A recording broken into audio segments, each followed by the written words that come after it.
Hi friends, இன்றைக்கி நம்ம பார்த்திங்கன்னா குடியேற்றம் மற்றும் குடியிறக்கம் இந்த ரெண்டுத்துக்கு வேறுபாடு பார்க்கலாம். இது ஆல்ரெடி கேட்ட கொஸ்டின், ரொம்ப முக்கியமானது. குடியேற்றம் அப்படிங்கிறது பார்த்திங்கன்னா தன்னுடைய நாட்டிலிருந்து தனிநபர் அல்லது குழுவாக வேறொரு நாட்டிற்கு புலம்பெயர்தல் அப்படின்னு சொல்லியிருக்காங்க. இது இங்கிலீஷில் எப்படி சொல்லுவாங்கன்னா இமிக்ரேஷன் அப்படின்னு சொல்லுவாங்க. குடியிறக்கம் அப்படிங்கிறது பார்த்திங்கன்னா தனிநபர் அல்லது குழுவாக வேறொரு புதிய நாட்டில் குடிபுகுதல் அப்படின்னு சொல்லியிருக்காங்க. இது இங்கிலீஷில் பார்த்திங்கன்னா எமிக்ரேஷன் அப்படின்னு சொல்லுவாங்க.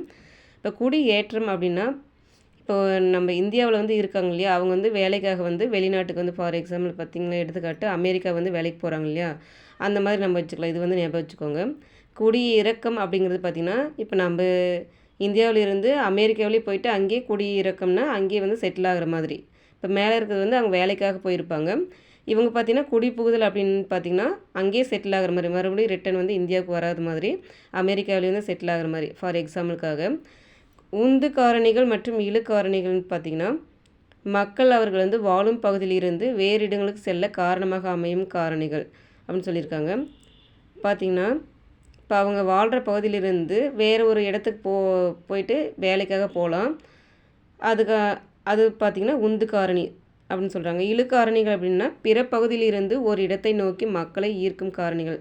இப்போ கம்பெனிலாம் நிறைய இருக்குது பார்த்திங்களா, இப்போ திருப்பூர் அந்த மாதிரிலாம் இருக்குல்ல. இப்போ வெவ்வேறு இடத்துல இருந்து இப்போ அங்கே வந்தால் நிறைய வேலை இருக்குதுன்னு சொல்லிட்டு நிறைய மக்கள் இடம் வராங்க. அந்த பனியன் கம்பெனியே நிறைய இருக்குது இல்லைங்களா, அதாவது ஈர்க்கிறது. அங்கே போனால் வேலை நல்லா இருக்கும்னு சொல்லிட்டு மக்கள் எல்லாமே ஈர்த்து வர காரணி இழு காரணி அப்படின்னு சொல்லியிருக்காங்க. ரொம்ப முக்கியமானது, படிச்சுக்கோங்க. தேங்க்யூ.